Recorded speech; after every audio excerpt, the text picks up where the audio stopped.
Halo para kaum wifu, semoga kalian semua selalu dalam keadaan sehat dan bahagia. Di pertemuan kali ini Mamang Wifu akan membahas chapter terbaru dari One Piece, yaitu chapter 1058. Di mana di chapter kali ini banyak sekali hal yang menarik. Seperti biasa sebelum ke pembahasan, klik dulu tombol like dan subscribe. Supaya Mamang Wifu lebih semangat lagi membahas hal menarik seputar One Piece. Terima kasih bagi yang sudah menekan tombolnya. Tanpa basa-basi lagi, langsung saja kita mulai. Bounty kru topi jerami akhirnya ditampilkan setelah mereka mengalahkan dua Yonko. Dan apa yang akan dilakukan oleh pemerintah setelah apa yang terjadi di Wano hingga melahirkan para kaisar lautan baru. Dan tumbangnya dua Yonko pastinya akan mengancam keseimbangan yang telah diatur oleh pemerintah dunia. Selanjutnya diperlihatkan kebenaran dari organisasi baru Cross Guild, yang faktanya bukan bagilah sosok pemimpin yang seharusnya. Yang terakhir diperlihatkannya tentang pasukan revolusi di kerajaan Kamabaka, yang sedang membahas Sabo. Diperlihatkannya sampul kaper, yang masih terhubung dengan chapter sebelumnya. Tentang perjalanan Germa 66, dan Caesar yang memohon untuk dibawa bersama mereka. Kapal bajak laut topi jerami yang berhasil mendarat di lautan, setelah melompat melewati berbatasan Wano yang sangat berbahaya. Yang dimana membuat Nami murka kepada Luffy, dan Jinbe berusaha menenangkannya sambil sedikit bercanda. "Awas, Nami sedang mengeluarkan Haoshoku Haki," ucap Jinbe sambil tertawa. Dan diperlihatkannya Franky yang merasa bangga dengan kapal Sunigo, yang tidak terlalu rusak parah setelah terjun dari tempat yang sangat tinggi. Tak lama kemudian datanglah seekor burung pembawa kabar berita, yang dimana burung itu membawa kabar tentang bounty terbaru mereka. Sanji langsung melompat ke arah Robin. Sanji berkata, "Robin Cuan, aku ingin melihatnya." Di pembaruan bounty itu tertulis, untuk pemimpin armada besar yang mempunyai 5.600 pasukan, dan 9 komandan. Bounty pertama dimulai dari cover, sebagai peliharaan di kapal, yang mempunyai bounty 1000 berry. Selanjutnya bounty dari Nami, si kucing pencuri sebagai navigator, yang mempunyai bounty 336 juta berry. Bounty dari Brook, sebagai seorang musisi di kapal, mendapatkan 383 juta berry. Selanjutnya bounty dari Franky si Cyborg, sebagai mekanik kapal, mendapatkan bounty 394 juta berry. God Usopp, si penembak jitu, mendapatkan bounty 500 juta berry. Selanjutnya bounty dari Nico Robin sang arkeolog, mendapatkan bounty 930 juta berry. Bounty dari Sanji sang koki kapal, mendapatkan bounty 1.032 juta berry, yang berada di bawah Zoro dan Jinbei. Selanjutnya bounty dari sang nahkoda kapal, kesatria lautan Jinbei, yang mendapatkan bounty 1.100 juta berry. Bounty dari sang wakil kapten, si pemburu bajak laut Zoro, mendapatkan bounty yang tidak jauh dari Jinbei, yaitu 1.100.100 berry.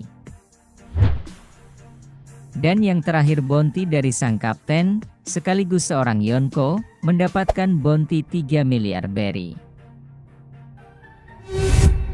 Scene berpindah ke Pulau Karaibari, di mana terdapat bawahan Cross Guild, yang masih belum percaya kepada ketua mereka yang mampu merekrut krokodil dan Mihawk.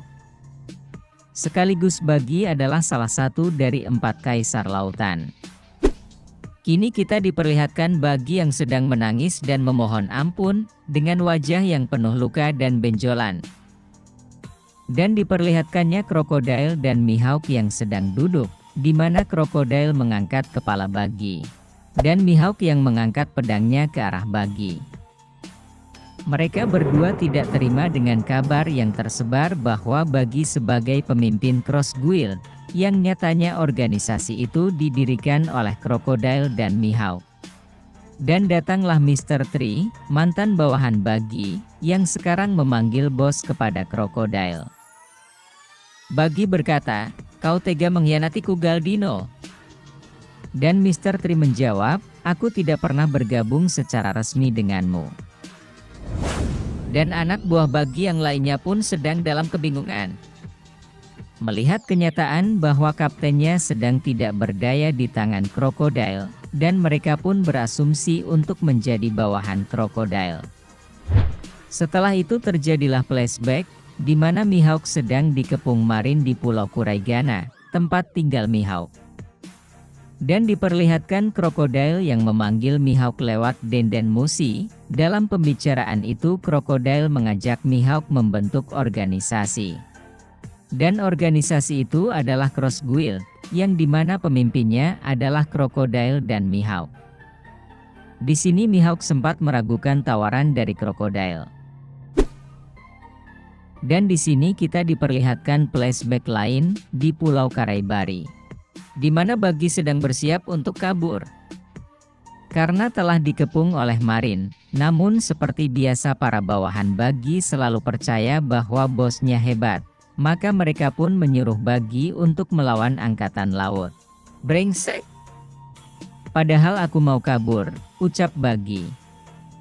Tapi tak lama kemudian kapal angkatan laut telah diserang. Bawahan Buggy berkata, kapal mereka tenggelam satu persatu.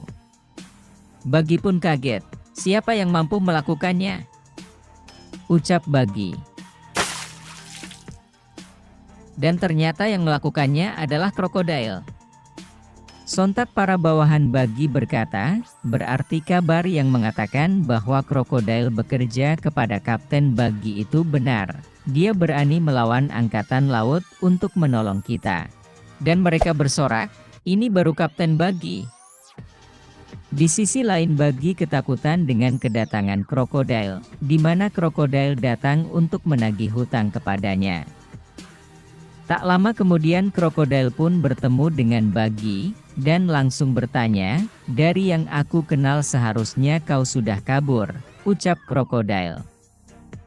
Lalu di sini Buggy memberi alasan tentang bisnis yang ia jalankan.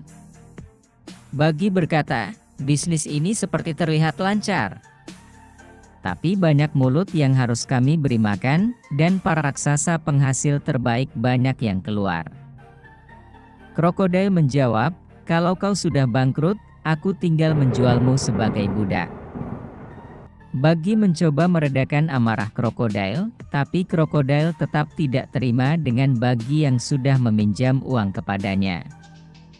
Dia menagih uang itu berniat untuk mendirikan usahanya sendiri. Di sini Buggy malah menawarkan diri untuk bergabung dengan usaha yang akan didirikan krokodil, dan Buggy menawarkan untuk menggabung modalnya sebagai modal utama untuk krokodil. Bahkan dia berjanji akan mendapatkan mantan si Cibukai untuk membantunya. Dan Buggy akan berusaha bekerja keras untuk melunasi hutangnya, dan akan membuat gebrakan besar.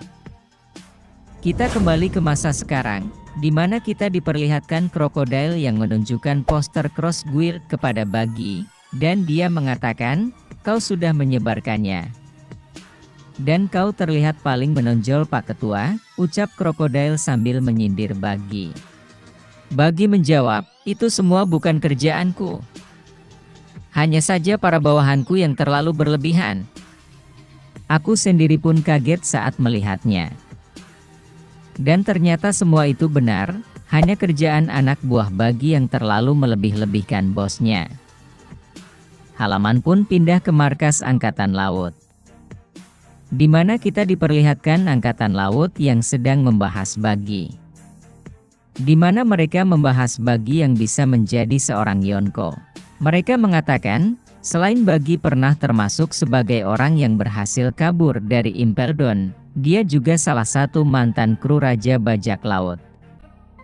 Dan tak heran juga dia bisa dekat dengan Yonko Akagami.